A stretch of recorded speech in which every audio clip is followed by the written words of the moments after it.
Good evening मेरे प्यारे बच्चों। आज अपन क्लास 10th का पहला अध्याय करेंगे जिसका नाम है रासायनिक अभिक्रिया एवं समीकरण।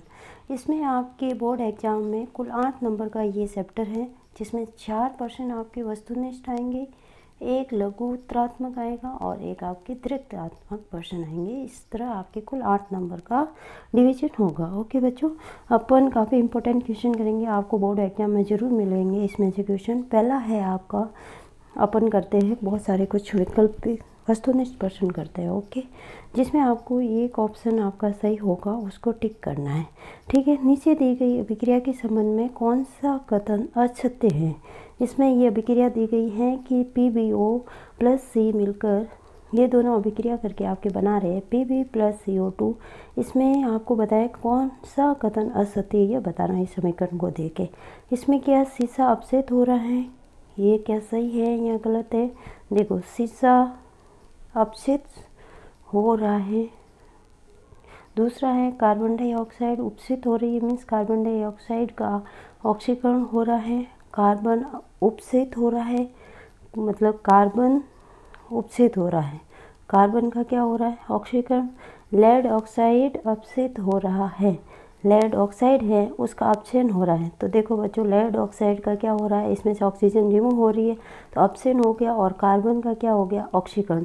ठीक है, तो तीसरा और चौथा तो एकदम सही है आपका। पहला गलत है आपका, शीशा अपक्षय नहीं हो रहा है, शीशा ठीक है, और कार्बन डाई शीशा नहीं हो रहा, लेड ऑक्साइड हो रहा है, और कार्बन डाइऑक्साइड उपस्थित नहीं हो रही है, कार्बन हो रहा है। इसलिए आपका पहला और दूसरा गलत हो गया।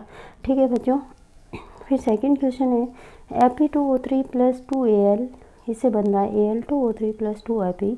ऊपर दी गई अभिक्रिया किस प्रकार की है। तो आपको क्या दिख रहा है इसमें कि जो आयरन होता है उसको कौन प्रतिस्थापित कर रहा है, एल्यूमिनियम। एल्यूमिनियम ज़्यादा क्रियाशील होता है आयरन से, इस कारण ये इसको प्रतिस्थापित करके खुद इसका स्थान ले लेता है। इस कारण ये अभिक्रिया कैसी हुई, विस्थापन। लोह शून्य पर तनु HCl अम्ल डालने से क्या होता है। ठीक है, Fe है उस पर HCl डालोगे आप तो क्या बनेगा, H2 गैस निकलेगी और साथ में क्या बनेगा, FeCl3। प्रकाश संश्लेषण अभिक्रिया में कौन सी गैस प्रयुक्त होती है। आप सबको बताएं CO2 गैस प्लस जल। ठीक है, और क्या चाहिए उसको, सूर्य का प्रकाश चाहिए और वर्णहरित। इससे क्या बनता है आपका, कार्बोहाइड्रेट। फिर है Mg plus O2 MgO magnesium की दहन की अभिक्रिया किस प्रकार की अभिक्रिया का उदाहरण है। तो आप इसमें क्या देख रहे हो, दो या दो से अधिक अभिकारक मिलकर क्या बना रहे हैं, एक उत्पाद बना रहे हैं। तो ये कैसी अभिक्रिया हुई, संयोजन अभिक्रिया। फिर है रासायनिक समीकरणों को संतुलित करने की सामान्य विधि को क्या कहते हैं बच्चों, तो हीट और ट्रायल विधि कहते हैं, जो अपने पहले चैप्टर में पढ़ी थी।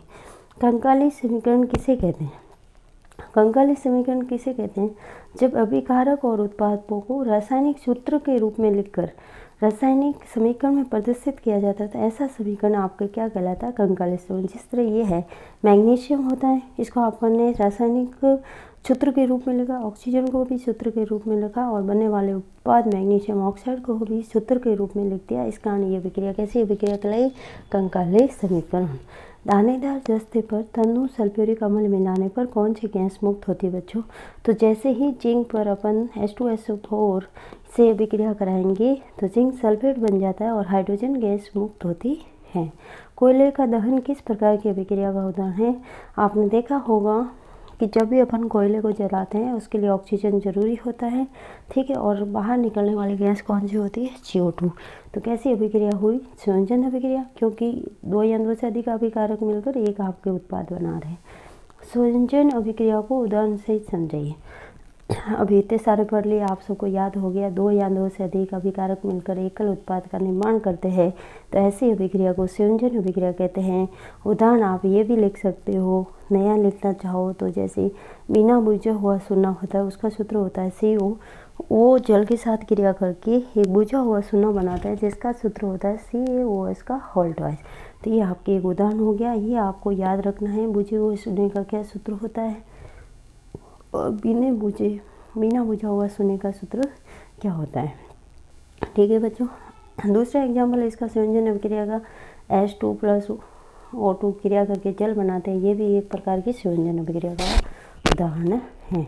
ऊष्माक्षेपी रासायनिक अभिक्रिया किसे कहते हैं? उदाहरण ऊष्माक्षेपी, नाम से ही पता चल रहा है ऊष्मा या ऊर्जा का उत्सर्जन होगा, बाहर निकलेगी, ऐसी अभिक्रिया को ऊष्माक्षेपी। तो ऐसी रासायनिक अभिक्रिया जिनके उत्पाद के निर्माण के साथ साथ ऊष्मा या ऊर्जा भी उत्पन्न होती है, ऐसी अभिक्रिया को ऊष्माक्षेपी अभिक्रिया कहते हैं। जैसे प्राकृतिक गैस का दहन करते हैं तो CH4 प्लस O2 क्रिया करके CO2 प्लस जल और साथ में क्या निकलती है? ऊर्जा। तो ये कैसी अभिक्रिया हुई? ऊष्माक्षेपी। आपकी श्वसन करते हैं अपन, ये भी एक ऊष्माक्षेपी अभिक्रिया है, क्योंकि अपन जो खाना खाया है, जो कि ग्लूकोज बना आपके खाने के द्वारा, वो ऑक्सीजन के साथ क्रिया करके CO2 प्लस O2 प्लस ऊर्जा का निर्माण करते हैं। इस ऊर्जा के द्वारा अपन कार्य करते हैं। ठीक है बच्चों, ये हो गया।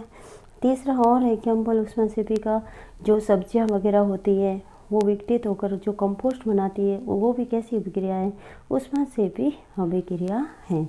जो भी अभिक्रिया हो जिससे आपको उसमें गर्माहट महसूस हो, गर्मी महसूस हो, तो उसे क्या कहते हैं? ऊष्माक्षेपी अभिक्रिया। दीवारों पर सफ़ेदी करने में किसके विलयन का उपयोग किया जाता है? बहुत बार क्वेश्चन पूछा जाता है। तो ये एक अभिक्रिया होती है, अभी अपन ने पढ़ी थी संयोजन अभिक्रिया में।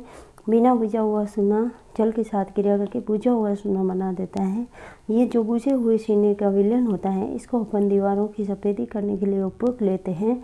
ठीक है, ये क्या कहता है? आपने सफ़ेदी करने के बाद देखा होगा 2 दिन बाद आपकी दीवारें चमकने लगती है, हाथों हाथ इतना नहीं चमकती। क्यों? क्योंकि दीवारों की सफ़ेदी करने के बाद जो बना हुआ है बुझा हुआ सोना, वो CO2 वातावरण में उपस्थित CO2 के साथ क्रिया करके कैल्शियम कार्बोनेट बनाता है, जो एक चमकदार परत होती है। ठीक है, और साथ में जल का उत्सर्जन होता है। ये जो कैल्शियम कार्बोनेट होता है, ये एक संगमरमर होता है। ठीक है बच्चों, फिर आपके इक्वेशन ये आ गया कि संगमरमर का रासायनिक सूत्र क्या है बच्चों? अभी पढ़ा, CaCO3। वियोजन अभिक्रिया अपघटन को, वियोजन अभिक्रिया क्या होती है इसके बताना है। फिर उसमें प्रकाश और विद्युत अपघटन के उदाहरण द्वारा इसको समझाना है। तो ऐसी रासायनिक नाम से पता, वियोजन मतलब टूटना, जिसमें एकल अभिकर्मक ऊष्मा या प्रकाश या फिर विद्युत द्वारा अपघटित होकर छोटे छोटे उत्पाद का निर्माण करता है, इसे कहते हैं वियोजन अभिक्रिया। अब ऊष्मा के द्वारा कैसे वियोजन होता है किसी भी अभिकारक का 2 या 2 से अधिक उत्पाद में? जैसे फेरस सल्फेट है, इसको अपन ऊष्मा देंगे तो ये बनाता है Fe2O3 plus SO2 gas plus SO3 gas निकलती है बाहर। जैसे CaCO3 बना आपका, ठीक है, उसका जब अपन ऊष्मा देते हैं तो आपके वापस बनता है Ca plus CO2। Lead nitrate है, इसको अपन हीट करते हैं तो ये लेड बनता है। साथ में आपने पढ़ा होगा जो भूरे कलर का धुआं निकलता है, अपन लेड नाइट्रेट को गर्म करते हैं तो ये भूरे रंग का धुआं निकलता है, वो कौन सी गैस होती है? तो बच्चों NO2 होती है। साथ में O2 बाहर निकलती। ये याद रखना, बहुत बार क्वेश्चन आता है कि लेड नाइट्रेट को गर्म करते हैं तो जो भूरे रंग का धुआं निकलता है वो किस कारण होता है बच्चों? NO2 गैस के कारण होता है। फिर है विद्युत अपघटन। विद्युत अपघटन क्या होता है? अपन को ये पूछे गए हैं, ये ताप का बता दिया, विद्युत के द्वारा जल का अपन विद्युत अपघटन कराते हैं तो आपकी एनोड पर तो O2 गैस और कैथोड पर H2 गैस मुक्त होती है। ये मोस्ट इम्पोर्टेंट है, आप इसको याद रखना। O2 कहाँ पे? कैथोड पे। O2 एनोड पे सॉरी, और कैथोड पे क्या होगी? Hydrogen gas. ये चित्र है आपका, 2 इलेक्ट्रोड होते हैं, इसमें ये एनोड है, ये कैथोड है।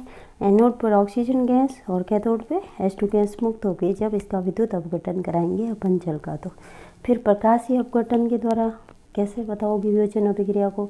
जैसे सिल्वर क्लोराइड है या फिर सिल्वर ब्रोमाइड है, सूर्य के प्रकाश की उपस्थिति में ये क्या करते हैं? सिल्वर प्लस Cl2 गैस और सिल्वर या Br2 गैस बनाते हैं।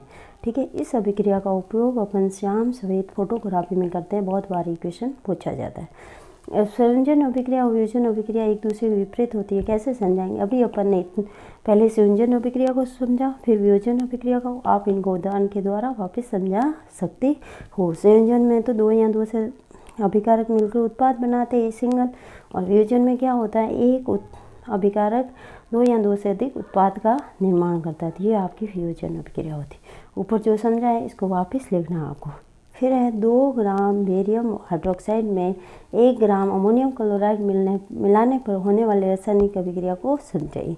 बेरियम हाइड्रोक्साइड और अमोनियम क्लोराइड, ये क्या होगा, इसमें बेरियम द्विविस्थापन अभिक्रिया का ये उदाहरण होता है, जिसमें बेरियम क्या करता है, क्लोराइड, बेरियम और क्लोराइड मिल जाते हैं और अमोनियम हाइड्रोक्साइड, ये दोनों मिलकर एक उत्पाद का निर्माण करते हैं। उसमें कुछ नहीं होगा, सिर्फ क्लोराइड का इस स्थान से इस स्थान पर ट्रांसफ़र हो गया और हाइड्रोक्साइड का इधर से इधर हो गया। ठीक है।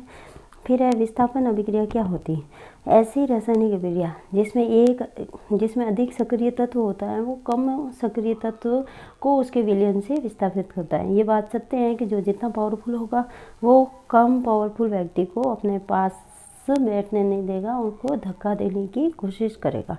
इसी तरह इनमें भी ऐसा ही होता है। जैसे मैंने अभिक्रिया कराई, लोहे को अपन कॉपर सल्फेट के विलयन में डालते हैं तो लोहा होता है, आयरन होता है, वो कॉपर से ज़्यादा क्रियाशील होता है।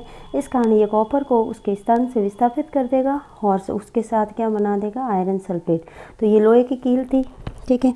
उसने क्या किया, इससे क्रिया किया, ये नीले रंग का था, फिर ये जो कलर हो जाएगा उसका भूरा रंग का हो जाएगा, उस विलयन का रंग।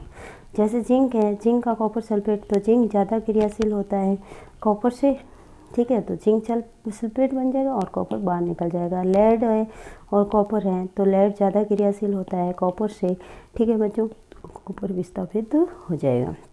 द्विविस्थापन अभिक्रिया, जैसे अभी एग्जाम्पल आया था, मैंने आपको समझाया था, वे अभिक्रिया जिनमें अभिकारकों के बीच आयनों का आदान प्रदान होता है उन्हें द्विविस्थापन अभिक्रिया कहते हैं। जैसे सोडियम सल्फेट होता है, इसमें क्या होगा, ये तोड़ने पर Na+SO4- 2 में टूटता है।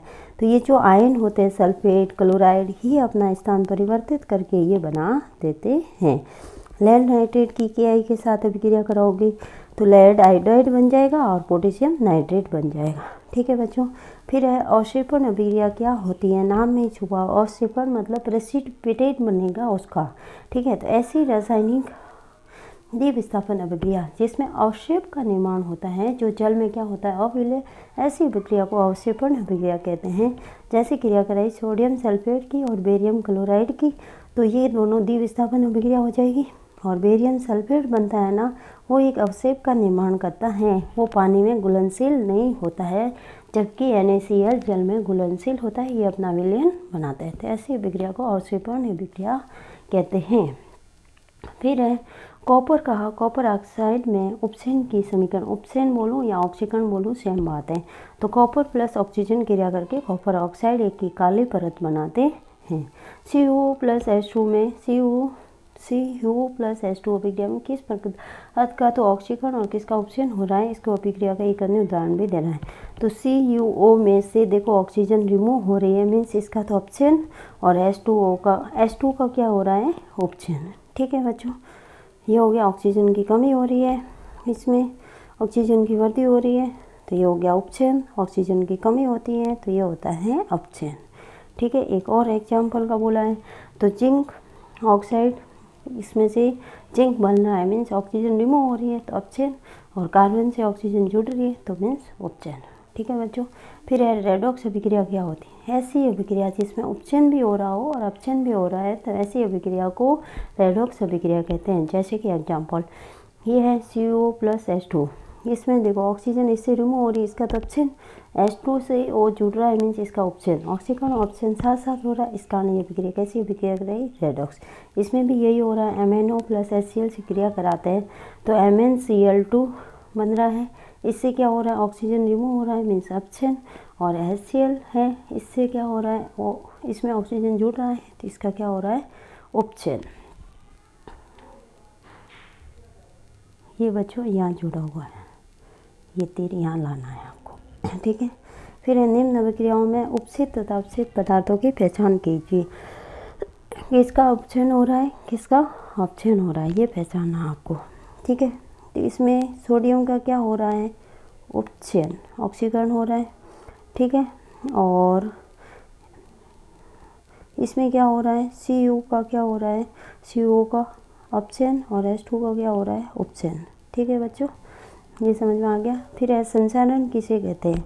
जब कोई धातु अपने आसपास अम्ल आर्द्रता आदि के संपर्क में आती है तब ये क्या हो जाती है? संचारित हो जाती है। इस प्रक्रिया को संचारण कहते हैं। आपने देखा होगा लोहे की कुल्हाड़ी वगैरह कुछ भी बाहर पड़ा रहता है तो उस पर जंग लग जाता है, ठीक है, नमी की उपस्थित।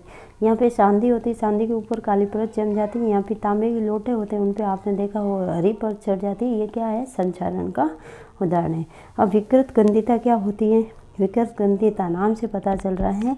विकृत गंधिता गंध में परिवर्तन होना। वसायुक्त या फिर तेलीय खाद्य सामग्री को अपन लंबे समय तक रखते हैं तो उसका क्या हो जाता है बच्चों? उपचयन हो जाता है। उपचयित होकर वो क्या हो जाती है? विकृत गंधी हो जाती है, जिसके कारण उसका स्वाद तथा गंध बदल जाते हैं। प्राय अपन तेलीय तथा वसुयुक्त खाद्य सामग्रियों को उस उपचयन को रोकने के लिए या तो उनके अंदर प्रतिऑक्सीकारक मिलाते हैं या फिर वायुरोधी बर्तनों में रखते हैं ताकि उसका उपचयन की गति होगी वो धीमी हो जाती है। इसी कारण आपने देखा होगा जो चिप्स की थैलियाँ होती हैं उसमें कौन सी गैस को, एक अकेली गैस होती है नाइट्रोजन, उसको प्रयोग करते हैं ताकि चिप्स का क्या ना हो? उपचयन। ये क्या है? एक प्रतिऑक्सीकारक होता है। ठीक है बच्चों, यह आपका फर्स्ट चैप्टर हो गया। इसमें से ये क्वेश्चन आप 25 के 25 याद कर देना, काफ़ी एग्जाम में आपको देखने को मिलेंगे इसमें से क्वेश्चन। ओके बच्चों, इसको अच्छे से करो। अपन नेक्स्ट वीडियो में आपके चैप्टर 2 का वीडियो बनाएंगे जिसमें कितने मार्क्स के क्वेश्चन हैं, कितने हैं पूरा टोटल यूनिट आपकी ये वाली, और कितने क्वेश्चन किस टाइप के आएंगे इसको डिस्कस करेंगे। ओके बच्चों, तब तक के लिए बाय बाय।